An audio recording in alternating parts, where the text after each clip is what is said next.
The Troy Trojans win the battle for the belt again. It's Locked On Sunbelt. You are Locked On Sunbelt, your daily podcast on the Sunbelt Conference, part of the Locked On Podcast Network, your team every day.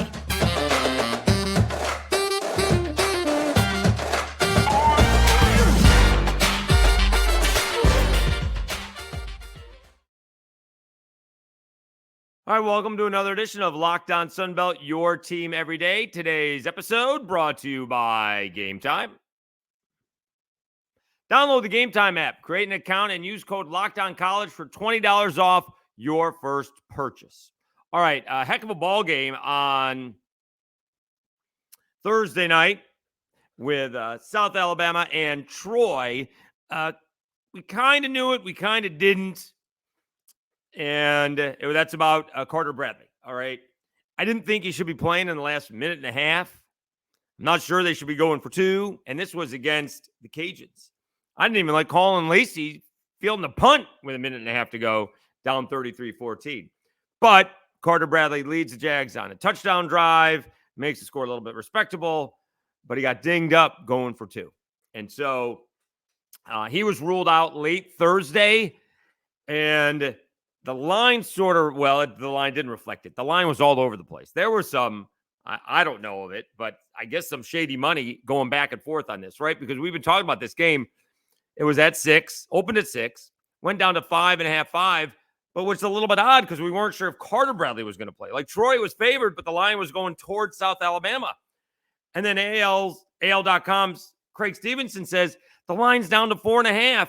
By the time I saw the tweet and went on FanDuel, it was 3.5. I should have jumped on it. I got it at 5.5. So we pulled one out. But when Carter Bradley was announced that he wasn't playing, it went to 7. And so it was going to be a tough battle with Carter Bradley in there anyway. All right. However, South Alabama came to play. They looked much better in this ball game than they did against the Cajuns. They just did. They played some really good defense against Troy. Troy had all kinds of problems throughout the ballgame. They really did. And even the touchdown passes were contested. 3 great catches by Chris Lewis, but those guys were not wide. He was not wide open throughout the night like we've seen in the past this season from South Alabama. Kamani Vidal got it going in the second half. He always seemed to be like one step away from breaking a big one. Let's see what he finished with. They could not get the running game going in the first half to Troy. They only had like 26 yards on the ground, 26, but they ended up with 103 on the ground in the second half. And so they put it away. We'll talk about the drive that put it away and kind of what changed the game. This is one of those scores that does not reflect how close the game was because the game was rather close throughout. Kamani Vidal, 24 carries, 125 yards, does score a touchdown, and I mean barely. I'm not convinced he was in. And I had money on the game and needed the touchdown. I'm not convinced he was in. The line, the shot of the camera just was always slightly in front. You can't really see straight down the line. I'm not exactly sure the ball crossed the plane, right? You don't have to cross into the color of the end zone. You just have to cross the front white portion of it. And I'm not sure he was in. But they gave it to him, and that made the score 21-10. And then Gio Lopez, who, again, played pretty well. He did play well. We'll get back to him in a second. He throws an interception on 3rd and 10. Poor decision, but, you got to force it at that point in time. So you can't crush the kid. But he did have a couple of those decisions in the ballgame where he's running to his left and throwing back across his body, and they could have been interceptions. This one was tipped, and it was picked off. All right, so let's talk about the turning point in this ballgame. Troy had issues, getting going, and let's see where we are here. Let me see what we are here. Because they were down 7-0. Again, they turned the ball over, and Gio Lopez leads a drive. LaDainian Webb, who leads not only the Sun Belt in rushing touchdowns, but the nation in rushing touchdowns. You think PFF College is going to, get along in saying that because he's tops? And Colin Lacey, for the time being, he actually had a nice little ball game. He leads the nation in receiving yards. He had 89. He had 9 catches and 89 receiving yards. So that'll last until, well, we'll see what Malik Neighbors does against Alabama. But let's see. It's easier to do this on ESPN than the actual stats program, just to see the game cast. So you can see, and I can jog my memory with what I saw. All right, so South Alabama took a 7-0 lead against Troy after the turnover, LaDainian Webb. And then Watson hits Chris Lewis for a 47-yard catch. That makes it a 7-7 ball game. They tie it up. And then they get a 96-yard drive. Chris Lewis, 26-yard catch. For those who may have had South Alabama in the first half, that's a bad beat, losing it with 19 seconds left to go. So Troy takes a 14-7 lead. They got stuffed. Troy in the third quarter, I think, got stuffed trying to go for it on 4th and 1, not handing it off to Vidal. I don't know why, but they did not. And that slowed them down in their tracks. Okay. South Alabama, I think that's where they took over, and they couldn't put it in. They had Gio Lopez on 2nd down and long. They were like 2nd down and 2, 2nd down and goal from the 2. And then they got a penalty. So it's still 2nd down and like now 8 or something along those lines, or from the 7 or 8. And he got it all back, got it to the 1-yard line. It's going to be 3rd down and 1. And they hand it off to Webb, and he loses yardage. I will say it did look like someone got a hand in the face mask. Someone either jerked his helmet or got him right in the middle of the jersey because his head jerked quickly. I thought it looked like it was going to be a stuffed play for Troy's defense, but they were going to get a first down because of the face mask. But they had to settle for a field goal. So instead of tying the ball game up at 14, it's a 14-10 ball game, and tough to get a better 16-play drive than this. 16 plays, 8.5 minutes. And, 5 minutes, I don't think it's going to be in the game cast. It's not on the play-by-play. Troy had the ball, 1st down and 10 from the South Alabama 13-yard line.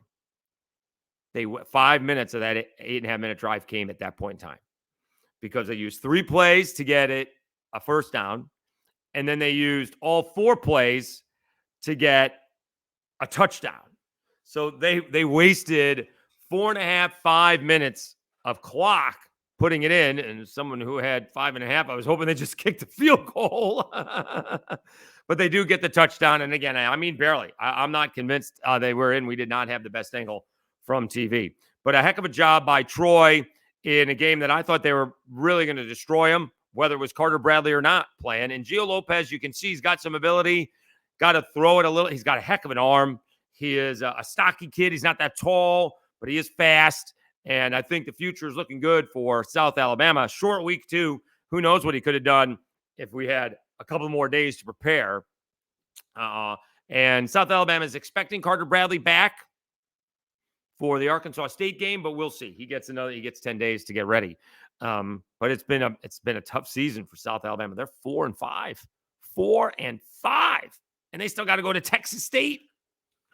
They got to win 2 out of their last 3 just to get to a bowl. Yeesh. It's a bad, whatever the case may be, it's a bad season. All right.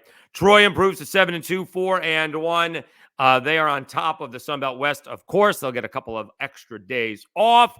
And the big ball game is in 2 weeks, allegedly, against the Louisiana Raging Cajuns, depending on if the Cajuns can take care of business against Arkansas State and Southern Miss. All right, let's take a timeout.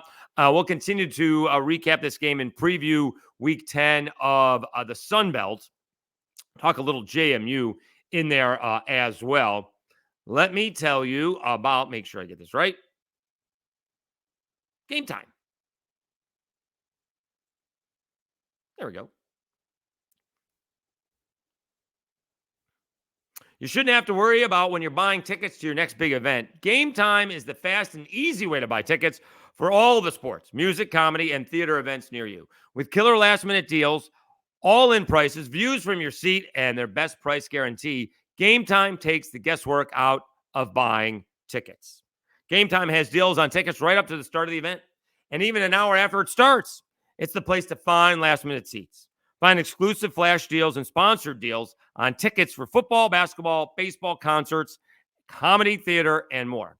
With zone deals, you pick the section and Gametime picks the seats for an average of an 18% savings. And Gametime guarantee means you'll always get the best price. If you find tickets in the same section and row for less, Gametime will credit you 110% of the difference.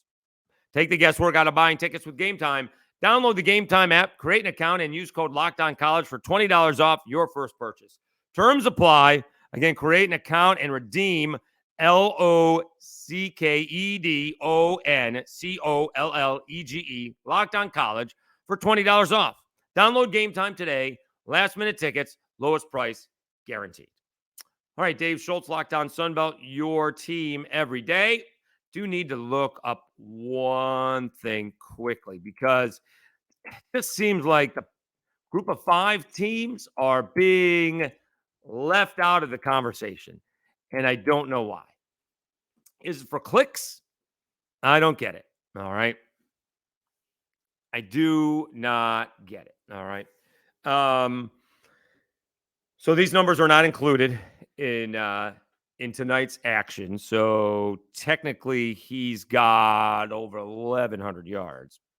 So Kamani Vidal is third in the nation coming into last night's ball game, as the case may be, with 994 yards. Ollie Gordon's kind of come out of nowhere. I think he's rushed for like 500 yards the last 2 weeks for Oklahoma State. And when you know it, Marcus Carroll from Georgia State is right behind Ollie Gordon.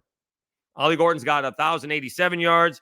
Marcus Carroll's got 1,060 yards, and Kamani Vidal had 994 yards coming into tonight. Had 125 yards, so he's got 1,130 yards. And 1 touchdown. He did have a touchdown tonight. That gives him 7. All right. But they don't mention these guys. I don't know why. Right? They will go down the list. PFF College, Pro Football Focus College. I believe that's Chris Collinsworth's company. Right? We got, leading receiver in NCAA, Malik Neighbors. Leading pass efficiency, so-and-so. Right? Leading rusher, but it says FBS. It excludes the G5, and I don't know why. Well, they're playing against G5 guys. Yeah, but their teammates are G5, right? It's G5 guys playing against G5 guys. I get it that the Power 5 guys may be better overall, but they have Power 5 teammates, right? So it shouldn't matter, period.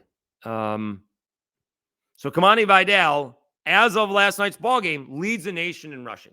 Also, should be mentioned, now LaDainian Webb, he leads the nation in rushing touchdowns.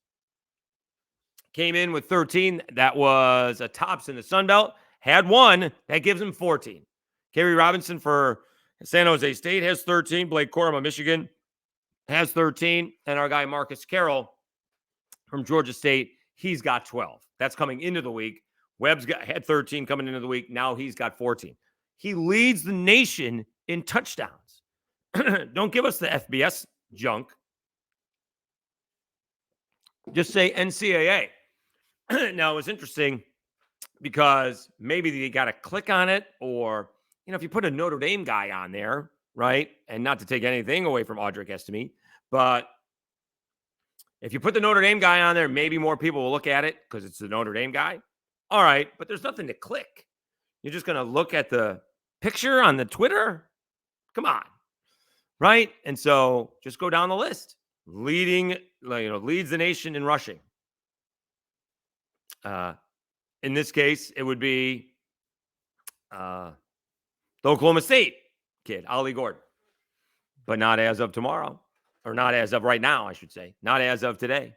All right. Kamani Vidal leads the nation in rushing. And it should be in there, right? Colin Lacey, as of right now, for South Alabama, he actually leads the nation in receiving yards. What did I say? He had 89. He came in 24 behind Malik Neighbors. 24. So now he's ahead of him by a few. I presume Malik Neighbors will surpass him again. All right. Malik Neighbors does not surpass Colin Lacey. Again, it was a long day for the LSU Tigers. Let's just put it that way. So Colin Lacey right now leads the nation in receiving. So let me get this straight. Let's make sure we understand this. All right. Kamani Vidal for Troy leads the nation in rushing as of right now in the Sun Belt. Colin Lacey from South Alabama leads the nation in receiving from the Sun Belt. LaDainian Webb leads the nation in rushing touchdowns in the Sun Belt. Give the guys credit, guys. Come on. Come on. And that whole JMU doesn't count on the stats thing, that's ridiculous as well. Like, I don't think Jalen Green is anywhere in these stats, and he's like leads the nation in sacks. That's bogus. All right. I don't care about the transition. That has nothing to do with the transition. That has to do with postseason play and playing for a championship. You're sacking the quarterback, your stats should count. Why that's the case, I do not know. And so it just feels like things are being, the Sun Belt and the G5 are being overlooked because they want them to. Like, they don't care or something along those lines. I don't get it. All right. Tackles for loss, I guess that's per game. Jason Henderson from Old Dominion. He is tops with Edrin Cooper in that category. Do not see sacks on this NCAA stat page. Oh, there it is. Sacks. All right. Total sacks. He's not there. All right. Jalen Green is not there. Should be there, but he's not. No. I think he should be number one in the nation. And it's too bad that he's not. So, Sun Belt players are, among the nation's leaders. It's not just they lead the Sun Belt, right? I mean, even if Neighbors goes past Colin Lacey and Burton from Missouri go past Colin Lacey, still third in the nation, right? And even if Gordon against Oklahoma has a big day, all right, goes past him. All right, but Vidal is right there. It's really impressive. It really is. And it's a shame that for whatever reason, PFF College does not want to credit the guys who are having the best years. It's not to take away from the other guys. It's just to say he leads the nation in whatever category you're talking about. But then all of these guys are leading the nation until you get to the one where it's a G5 guy and it's like leads Power 5. It's not even FBS. It's lead Power 5 schools. Come on. It's not even FBS. It's ridiculous. It's not cool. All right. Come on, PFF. You're better than that. Just give credit to where credit is due. It's not that hard. All right. Okay. Let's take a timeout. We'll do, again, a quick recap of previewing. Not a recap, but we'll preview week 10. Again, we'll do a once over, see if I've changed my mind. I did get the first one right. All right. I did get the first one right. Okay. Let me tell you a little bit about PrizePicks. PrizePicks is the most fun I've had, winning up to 25 times my money this football season, and now I can play during basketball season too. You just select 2 or more players, pick more or less on their projected stats, and place your entry. Testing my skills on PrizePicks this season, the most exciting way to play daily fantasy sports. If you have the skills, you can turn $10 into $250 with just a few taps. PrizePicks is really simple to play. I can make my picks and submit my entry in less than 60 seconds. Quick withdrawals, easy gameplay, and an enormous selection of players and stat types are what makes PrizePicks the #1 daily fantasy sports app. PrizePicks offers weekly promotions that can lead to big payouts like Taco Tuesday each Tuesday. PrizePicks discounts select player projections up to 25% to provide even more value. PrizePicks now offers Apple Pay for quick and easy deposits into your account this football season. So go over to prizepicks.com/LockedOnCollege and use code LockedOnCollege for a first deposit match up to $100. That's prizepicks.com/LockedOnCollege and use code LockedOnCollege for a first deposit match up to $100. PrizePicks, daily fantasy sports made easy. All right, Dave Schultz, Locked On Sunbelt, your team every day. Let's get back to it. Okay, quickly recapping. Troy beat South Alabama 28-10. Ball game was closer than that. After the interception, after the Gio Lopez interception, Troy, I don't think got a first down, but they went for it on fourth down. And then they threw it in the end zone. Some people consider that running up the score. If you kick in the field goal, that's kind of running up the score, although the field goal is 50 yards. If you stop him from getting the touchdown, which, again, he was covered, then they don't score, right? It's almost like giving you a better chance to get off the field. All right, again, Cajuns take on Arkansas State. Don't sleep on them, Cajuns. Do not sleep on Arkansas State, all right? Jalen Raynor's got 13 touchdown passes and only 4 interceptions, almost 1,500 yards, okay? We'll see if the Cajuns can run the football effectively in this ball game. That's what we're going to be looking for in this one. Kind of control the clock. All right. That spread is down to 8. Still probably like Arkansas State with the spread, but I'll take the Cajuns win. And that's what's most important right now, actually, to both teams. JMU still 5.5 points, leader over or favorite over Georgia State. I got the Panthers at home on this one. Boy, I'm getting blowback. First of all, it's not my decision that JMU can't play. All right. I don't like the rule. I think it's archaic. They've played a full FBS schedule the last 2 years. They should play. They should have gotten the waiver. They didn't. I can't do anything about it. Doesn't change the fact I think Troy's playing better. I think right now Troy is a better team. If Troy was playing James Madison in Troy, Troy would be favored. If James Madison was so great, they would be favored. But Troy would be favored by 3 or 4, just like if James Madison was at home, you want to give James Madison an extra point, maybe they'd be favored by 4 or 5 at home. And I still think Troy would win. As of right now, Troy has given up, what are we up to? 33 points in the last 5 ball games. I know tonight was against a backup quarterback, or last night was against a backup quarterback, but they've given up 33 points in the last 5 ball games defensively. And James Madison hasn't played particularly well in the last 2 ball games. Against Marshall without Rasheen Ali, and last week against ODU. They survived, did a good job winning, but didn't play their best. You get Old Dominion taking on Coastal. I got Old Dominion on this one. Coastal -1. I got Old Dominion winning this ball game. They're going to be 1 game. If they win this game, they're going to be 1 game from a bowl game. That is quite the turnaround for Ricky Ronnie and company in Norfolk. Southern Miss is going to beat Monroe. That's a 3-point ball game. Someone's going to get their first Sun Belt victory in this one. Texas State and Georgia Southern. I think I picked Georgia Southern on this one, right? I think Georgia Southern's going to go in there. I do think it's going to go over, although the over went down. It was 70.5. Now it's 68.5. Still think it's going to go over. And we got App State 3.5 beating Marshall. The Herd have just fallen off the cliff. We talked about that yesterday. Don't understand why.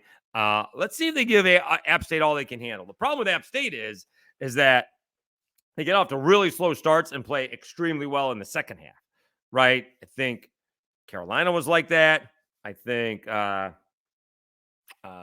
Coastal Carolina was like that. Monroe was like that, right? And last week, Southern Miss was like that. So they're getting off to slow starts, but they finish well. And, Marshall kind of plays. Well, Marshall started out that way, but then they seem to play the way their opponents plays. Basically, it kind of played to the level of their opponents for something along those lines. All right. We're doing well. We are not going to Jonesboro this week. We do have a short week. Cajuns will play on Thursday next week, so we'll be at that ball game and looking forward to games back on national TV. So that'll be a good exposure for the Louisiana Raging Cajuns. All right. Thank you so much for tuning in to another edition of Locked On Sunbelt. Have a great weekend, everybody. All right. We're getting closer and closer to these holidays. I did go candy shopping because I was late on that a couple of nights ago, and they had already taken the candies off the shelf. I went on Halloween, right? On my way home from work, I went for Halloween, and they already had the candy off the shelf. I went shopping again today. Candy was 50% off. So someone in my office has a bowl of candy. I buy the candy for him because if it was on my desk, all the candy would be gone. I still need to walk down the hallway to get to his desk, but at least it's there for a few days or at least a week. but it was 50% off today. So bought a bag of candy for him. All right. Thanks so much again for tuning in to Locked On Sunbelt. Should be a great week of Sunbelt football. The South Alabama Troy game was really good. It got away a little bit from South Alabama, but midway through the fourth quarter, it was a 14-10 ball game. Troy with a couple of late touchdowns to make it look a little bit more impressive. All right, you've been listening and watching Locked On Sunbelt, your team every day. I'm your host, Dave Schultz. Thanks again for watching and listening. Have a great weekend, everybody, and we'll talk to you again on Monday.